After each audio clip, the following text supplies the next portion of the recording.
Vlogs ఎలా ఉన్నారు అందరూ? ఈరోజు మీకు సింపుల్గా కుక్కర్ ఏం పెట్టకుండా టేస్టీగా నా స్టైల్లో నాటుకోడి ఎలా చేసుకోవాలో చూపిస్తాను. పులుసు కాదండి, మంచిట్లాగా చూసేద్దాం రండి. నాటుకోడి కర్రీ చేసుకోవడానికి మంచిగా కోడిని ఇలా కాల్పించేసుకొని మనం మంచిగా ఇలా ముక్కలు కట్ చేసుకొని ఒక 5-6 టైమ్స్ పసుపు ఉప్పు వేసేసి కడిగి ఇట్లా పక్కన పెట్టుకోండి.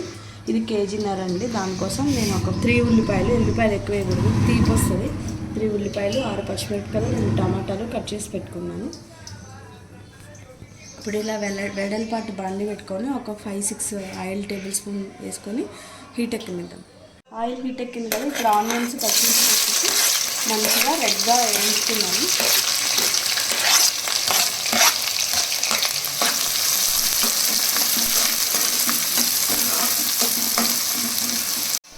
మంచిగా ఇట్లా వేగినాయి కదా, ఇప్పుడే టమాటా ముక్కలు కట్ చేసుకున్నాం కదా, అవి కూడా వేసేసుకున్నాము. టమాటా ముక్కలు కూడా మెత్తబడిపోయి ఆనియన్స్తో కలిపిపోయేదాకా మంచిగా వేయించుకోవాలి. ఇవి వేగిన దాన్ని బట్టే కర్రీ టేస్ట్ ఉంటుందండి. సో డెఫినెట్గా ఇవి మంచిగా రెడ్గా అయ్యేలా వేయించుకోండి. ఇవి వేగుతున్నప్పుడే ఒక 1.5 table spoon or 1 table spoon పసుపు యాడ్ చేసుకుందాం. పసుపు ఎక్కువ వేసుకోవడం వల్ల బాగుంటుంది కర్రీ, టేస్ట్ కలర్ఫుల్గా ఉంటుంది, ప్లస్ నీచు వాసన కూడా ఏం రాదు. అయితే చాలండి. ఇలా వేగుతున్నప్పుడే చికెన్ కూడా వేసేసి అస్సలు వాటర్ వేయద్దు. చికెన్ని ఇట్లా ఆయిల్లో వేపుకుంటే బాగుంటుంది కర్రీ. మీకు మొత్తం కంప్లీట్ ప్రాసెస్ చూస్తే అర్థమవుతుంది. వెంటనే చికెన్ కుక్కర్ కూడా పెట్టవసరం లేదు, బాగుంటుంది. మీకు ఏ సైజులో కావాలంటే ఆ సైజులో కట్ చేయించుకోండి.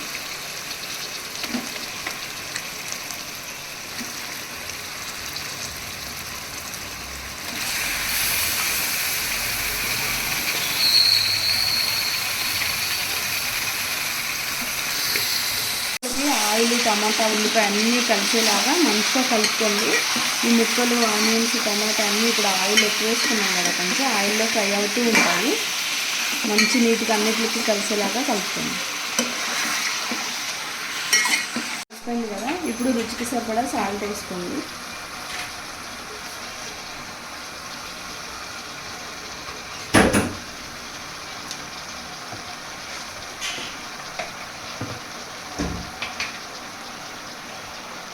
అలాగే రుచికి సరిపడా కారం కూడా వేసుకోండి.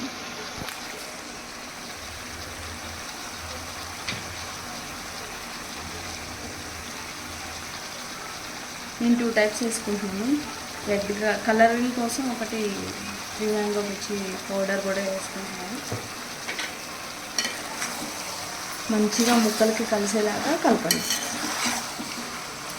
ఉప్పు, కారం, పసుపు మొత్తం ముక్కలకు పట్టేలాగా మంచి కలుపుకున్నారు కదా. దీంట్లో నేను అల్లం వెల్లుల్లి పేస్ట్, వాటర్ ఏమీ వేయలేదండి. నేను స్టెప్ బై స్టెప్ వేస్తాను, అప్పుడు కూర చాలా టేస్టీగా వస్తుంది. ఇప్పుడు అన్నీ కలిసిపోయినాయి కదా, మూత పెట్టి ఒక 10 నిమిషాలు హై ఫ్లేమ్లో బాయిల్ అవ్వనివ్వండి.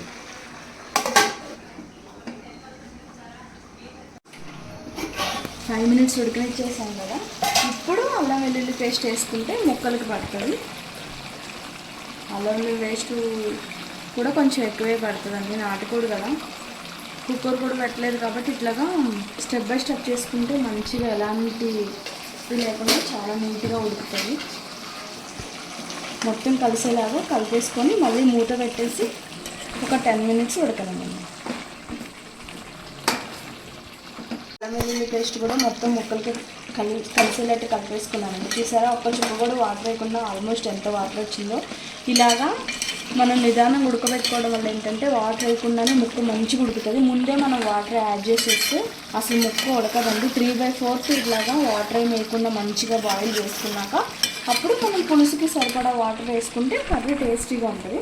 సో ఇప్పుడు అల్లం వెల్లుల్లి పేస్ట్ కూడా మొత్తం కలిసిపోయింది కదా, మళ్ళీ నేను మూత పెట్టేస్తున్నానండి. మూత పెట్టేసి ఒక 10 మినిట్స్ బాయిల్ వేయిస్తాను.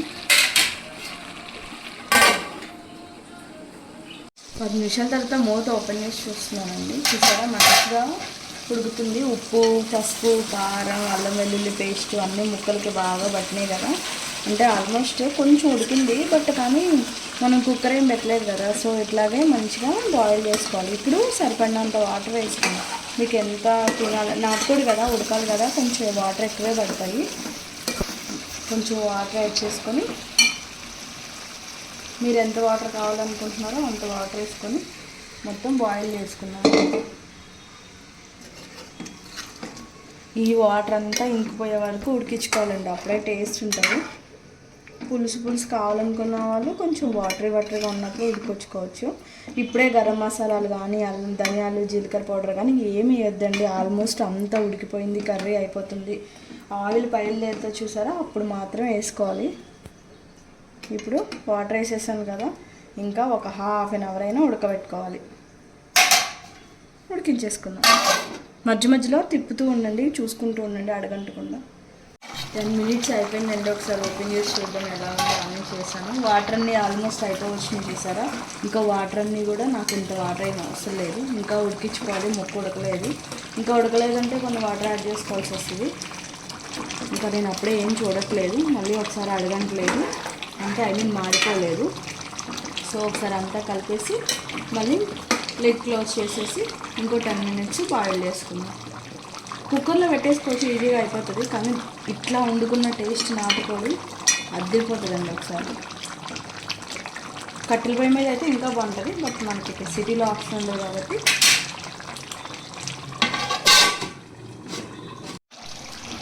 టెన్ మినిట్స్ అయిపోయింది కదా, ఆల్మోస్ట్ వాటర్ అన్నీ అయిపోయింది. చూడండి, ముక్కు ఉడికిందో లేదో చూసుకోండి. ముక్కు ఉడికిపోయింది, మాకు పులుసు ఇంకా కావాలి, సరిపోతుంది అనుకుంటే మసాలా వేసేసుకోవచ్చు. లేదు పులుసు ఇంకా కావాలనుకున్న వాళ్ళు వాటర్ యాడ్ చేసుకోండి.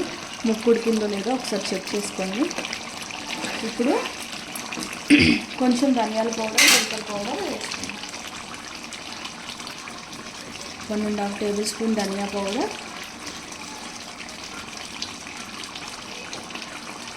1 tablespoon జీరా పౌడర్. ఇట్లా స్టెప్ బై స్టెప్ వేసుకుంటే టేస్ట్ బాగుంటుంది. అందుకే నేను ఒకేసారి వేసుకోవద్దు అనుకుంటాను.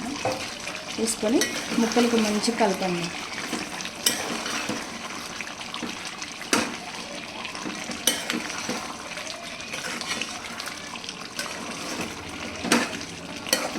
కలిపి ఒక్క 5 minutes మూత పెట్టుకొని ఈలోపు కొత్తిమీర అవి కట్ చేసుకొని రెడీగా పెట్టుకోండి. Just 5 minutes.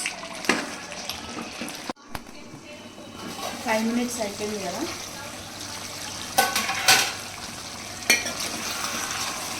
ఒకసారి కలిపేసుకొని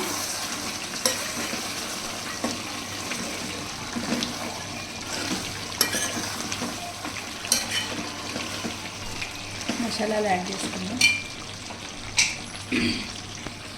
2 to 3 tablespoon చికెన్ మసాలా,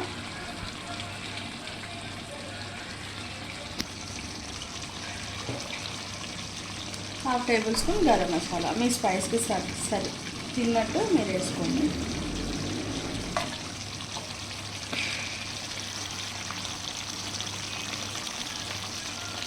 కొత్తిమీర కూడా యాడ్ చేసి మంచిగా కలిపి ఒక 5 minutes సిమ్లో ఉడకనియండి.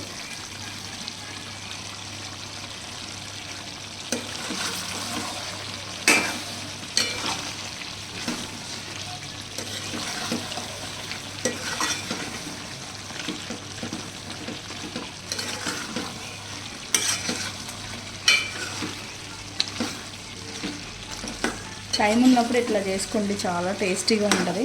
కుక్కర్లో కూడా ఉడికించి చేసుకోవచ్చు, బట్ ఇట్లా ఉడికితే నిదానంగా స్టెప్ బై స్టెప్ టేస్ట్ చాలా బాగుంటుంది, ఎస్పెషల్లీ నాటుకోడి.